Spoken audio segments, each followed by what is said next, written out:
வணக்கம் மக்களே, என் பேர் கயல். நம்ம சேனல் கருத்து கயலில் பார்த்தீங்கன்னா டெய்லி வீடியோஸ் போட்டுட்ருக்கோங்க. வீடியோஸ் பார்த்தீங்கன்னா மிடில் கிளாஸ் எஜுகேஷனை பற்றி தாங்க இருக்குது. மிடில் கிளாஸில் இருக்கிறவங்க என்னென்ன பண்ணி பிள்ளைங்கள படிக்க வைக்கலான்றது தாங்க இந்த சேனலோட எண்ணமே. அதாவது என்னோடய சேனலில் நான் சொல்லியிருப்பேன், நான் வந்து ஹோம் டியூஷன் எடுக்கிறேன்னு.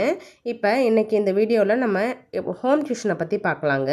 என்னோடய ஹோம் டியூஷனில் பார்த்தீங்கன்னா 3rd ஸ்டாண்டர்ட்லேருந்து பிள்ளைங்க இருக்காங்கங்க. 3rd standard to 12th standard வரைக்கும் இருக்காங்கங்க. ஒரு 25 ஆர் 26 மெம்பர்ஸ் இருக்காங்கங்க. இப்போ 12th 2 பிள்ளைங்க முடிச்சிட்டாங்க. நெக்ஸ்ட் இயர் பார்த்தீங்கன்னா 24 இருக்கும். Maybe next year new joiners இருந்தால் மேபி கவுண்ட் ஏறதுக்கான வாய்ப்பு இருக்குங்க. ஆக்சுவலி ஸ்டார்டிங்கில் பார்த்தீங்கன்னா நான் வந்து 6th standard to 12th standard இருக்கிற ஐடியாவில் தாங்க இருந்தேன். அப்படி தான் 1 இயர் ஃபுல்லாக ரன் பண்ணிகிட்டு இருக்கும்போது அவங்களோட சிப்ளிங்ஸ் வந்து ஜாயின் பண்ணி இப்போ எனக்கு 3rd ஸ்டாண்டர்ட்லேருந்து பிள்ளைங்க இருக்காங்கங்க. இப்போ பார்த்தீங்கன்னா 3rd ஸ்டாண்டர்டில் எத்தனை பிள்ளைங்க இருக்காங்களோ அவங்கள ஒரு குரூப்பாக உட்கார வச்சுருவாங்க. அவங்களுக்கு ஃபஸ்ட்டு என்ன ஹோம் ஒர்க் இருக்கோ அதை பார்த்து செக் பண்ணிவிட்டு அதுக்கப்புறம் அந்த ஹோம் ஒர்க்ஸே டெய்லி வந்து படிக்க வச்சுருவாங்க. இது தாங்க என்னோட ஒரு டார்கெட்டாகவே இருந்தது. இதே மாதிரி தாங்க எல்லா ஸ்டாண்டர்டுக்கும் பண்ணுவாங்க. ஹையர் ஸ்டாண்டர்டுக்கு மட்டும், அதாவது 8th 9th 10th +1 +2 இவங்களுக்கு மட்டும் எக்ஸ்ட்ரா டெய்லி படிக்க வச்சு வீக்லி டெஸ்ட் வச்சுருவாங்க. இப்போ இந்த டியூஷன் எடுக்கிறதுனால என்ன பெனிஃபிட்னு பார்த்தீங்கன்னா, என்னோடய குழந்தைங்களும் சேர்ந்து அந்த டியூஷன் டைமில் நான் வந்து 4:30க்கு உட்காருவேங்க. 4:30க்கு உட்காந்தேன்னா 9 o'clock தாங்க முடிப்பேன். என்னோடய ஹஸ்பண்ட்க்கு வந்து செகண்ட் ஷிஃப்ட்டுங்க. அவங்க வந்து மிட் நைட் தான் வருவாங்க. 11 o'clock 11:30 அப்படி தான் வருவாங்க. அதனால் ஈவினிங் எனக்கு ஃப்ரீ டைம் தான்.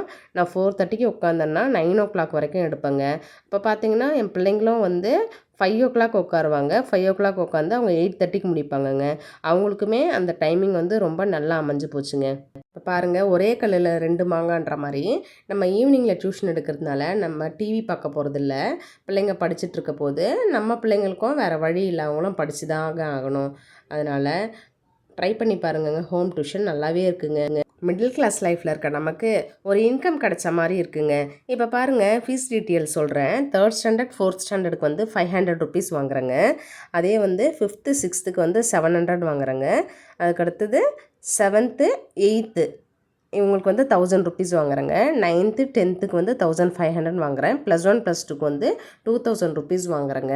அப்போ நீங்கள் கேல்குலேட் பண்ணி பாருங்கள், நான் பெர் மந்த் வந்து எவ்வளோ வந்து இன்கம் வந்து ஏர்ன் பண்ணுவேன்றதை நீங்கள் கேல்குலேட் பண்ணி, நம்ம வெளியிலேயே ஆஃபீஸ் எங்கேயும் போகாத ஏர்ன் பண்ணுறதுக்கு இந்த சேலரி நமக்கு ஒரு ஃபினான்ஷியல் சப்போர்ட்டாக இருக்குங்க. கண்டிப்பாக நீங்களும் ட்ரை பண்ணி பாருங்கங்க. நம்மளால் முடிஞ்சதை நம்ம ஏர்ன் பண்ணுவோங்க. நாளைக்கு ஒரு வீடியோவில் இந்த டியூஷன் ஃபீஸை வச்சு நான் என்னென்ன பண்ணுறேன், நம்மளோட ஹஸ்பண்டோட சேலரி இருந்தாலும் நம்மளால் ஏர்ன் பண்ணுற சேலரியை நம்ம என்னென்ன பண்ணுறோம். இப்போ வந்து டியூஷன் ஃபீஸ் பார்த்திங்கன்னா எல்லாரும் ஒரே சமயத்தில் கொடுக்க மாட்டாங்கங்க. அவங்களால முடிஞ்ச டைமில் கொடுப்பாங்க. அதை நான் எப்படிலாம் வந்து ஸ்பெண்ட் பண்ணுறேன், எப்படிலாம் சேவிங்ஸ் பண்ணுறேன் அப்படின்றத நாளைக்கு இன்னொரு வீடியோவில் பார்க்கலாங்க. தேங்க்ஸ் ஃபார் வாட்சிங்.